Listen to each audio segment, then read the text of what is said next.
in context, every Muslim, he should be a terrorist. What is the meaning of the word terrorist? Terrorist by definition means a person who causes terror. Whenever a criminal sees a policeman, he is terrified. So for the criminal, the policeman is a terrorist. In this context, every Muslim should be a terrorist to the criminal. Whenever any criminal sees a Muslim, he should be terrified. Whenever any robber sees a Muslim, he should be terrified. Whenever any rapist sees a Muslim, he should be terrified. If every Muslim are truly terrorists in the right way, terrorizing the criminals, then you will have the solution for humanity. If every human being is a fundamentalist Muslim, following the fundamentals of Islam, the problems of humanity will be solved.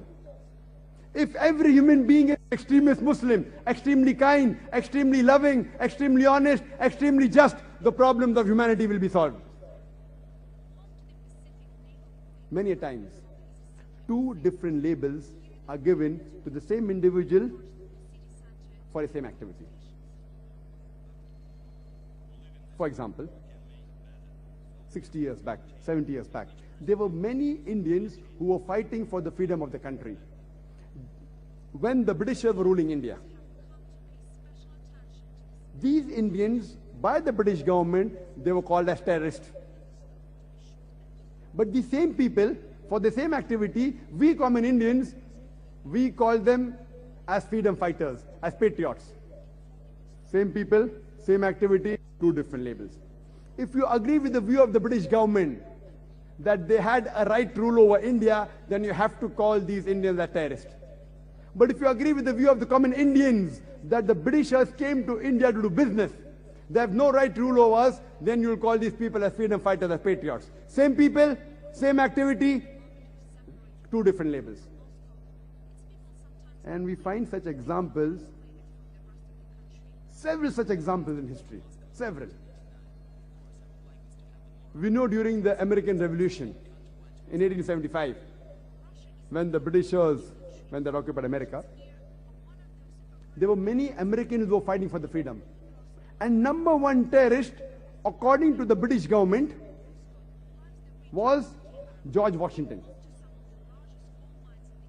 George Washington, by the British government, was called as number one terrorist in 1875. Later on, he becomes the President of America, USA. Imagine, terrorist number one becomes the President of USA. And he happens to be the godfather of all the presidents to come, including George Bush.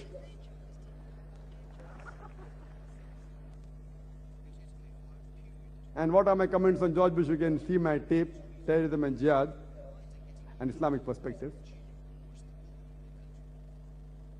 And we find several such examples. Before free South Africa, before South Africa was free, it was ruled by the white apartheid government. This white apartheid government had imprisoned Nelson Mandela for more than 25 years in Robben Islands. And they said that he was terrorist number one. Later on, after the apartheid government was removed in South Africa, when the new government came, they released Nelson Mandela, and later on he got the Nobel Prize for Peace. Imagine terrorist number one getting Nobel Prize for Peace. Not that he was bad and then he became good. Not that he killed many people and then he became good. For the same activity for which he was called terrorist number one, he was given the Nobel Prize for Peace. So what we come to know today, it's in the hands of the media. Whoever is in power, whatever label they give to a person, it gets stuck. Whether it's the truth or not, that is secondary. Whoever is in power, who has control of the media, what they portray about a person, that label gets stuck to that person. Therefore, before giving a label, first you have to identify for what reason that person was striving, and then give the label.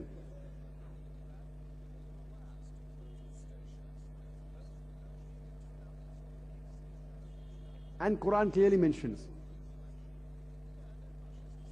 in Surah Maida, chapter number 5, verse number 32, that if anyone kills any other human being, unless it be for murder,